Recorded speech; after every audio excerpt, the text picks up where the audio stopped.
Hello Avon. तो आज की हमारी क्लास होने वाली है बायोलॉजी की। इसमें अपना कॉन्सेप्ट है पादप जगत। मतलब पादप के कितने प्रकार हैं, अलग अलग प्रकार के पेड़ पौधे होते हैं। तो जिसमें हमने पहला जाना था पुष्पोदिवत, इसके प्रकारों के बारे में जाना था। अब इसी का प्रकार है दूसरा, जिसको बोलते हैं पुष्पोदिवत। ये दो प्रकार का होता है। इसका पहला प्रकार है अनावर्त बीजी पौधा और दूसरा प्रकार है जिसको बोलते हैं आवर्त बीजी पौधा। ये दूसरा वाला सबसे ज्यादा आता है, आवर्त बीजी पौधे का। ठीक है, तो पहले जान लेते हैं अनावर्त बीजी पौधा किसे कहते हैं। देखिए, ये वह पौधा होता है जिसमें जो बीज होता है ना, वो भारी रूप से दिखाई पड़ता है। जैसे आपने चीड़ का पेड़ देखा होगा, यहाँ पर देख पा रहे होंगे फुटेज में। तो चीड़ का जो पेड़ है ना, तो उसमें भारी रूप से जो उसका बीज है वो पाया जाता है। जब वह बीज निकाल लिया जाता है या झड़ जाता है, तो वहीं पर जो पेड़ दूसरे प्लांट का निर्माण हो जाता है। ठीक है, जिसको बोलते हैं अनावर्त बीजी पौधा। और दूसरा प्रकार है इसका आवर्त बीजी पौधा, जो सबसे ज्यादा पूछा जाता है एग्जाम में।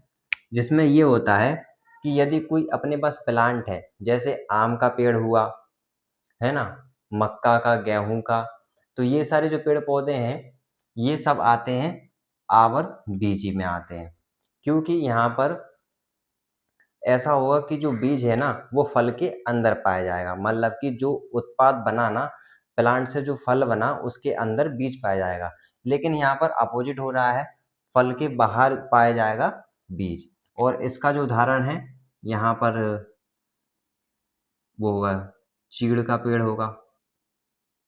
ठीक है, तो ये इसका एक उदाहरण है। कई सारे उदाहरण है, मुझे अभी याद आ रहा है चीड़ का ही पेड़।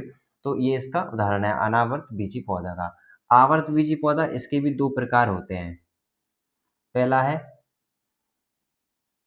एक बीजी पौधा और दूसरा होता है द्विबीजी पौधा।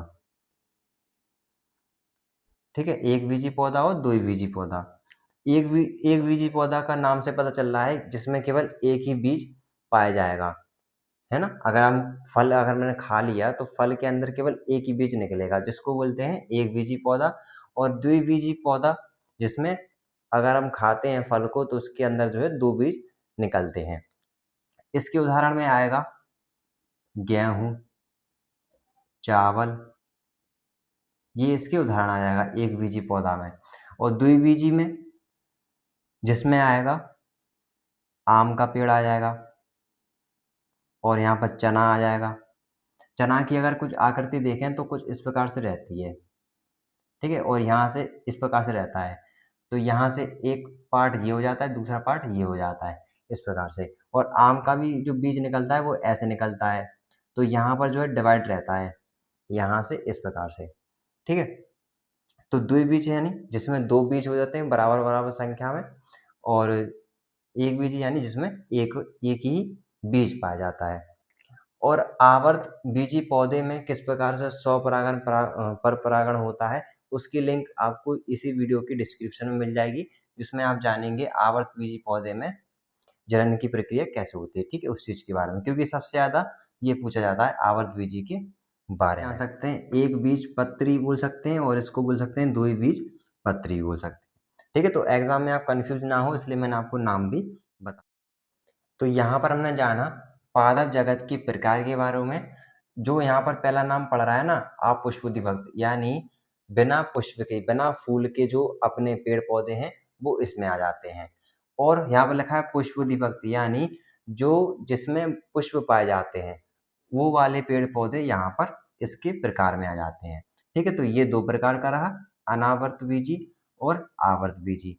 आवर्त बीजी की भी दो प्रकार हैं, एक बीजपत्री और द्विबीजपत्री। इसके मैंने उदाहरण भी आपको बता दिए इजीली समझने के लिए, जिससे कि आपको दिमाग में बना रहे। ठीक है, तो समझना जरूरी है, रटना जरूरी नहीं है। रटने के बाद कुछ समय बाद भूल जाओगे। ठीक है, तो आज की हमारी क्लास रही पादप जगत के बारे में। और हाँ, इसकी वीडियो आप जरूर से देखना, आवर्त बीजी की परागण प्रक्रिया किस प्रकार से होती है, यानी जनन कैसे होता है।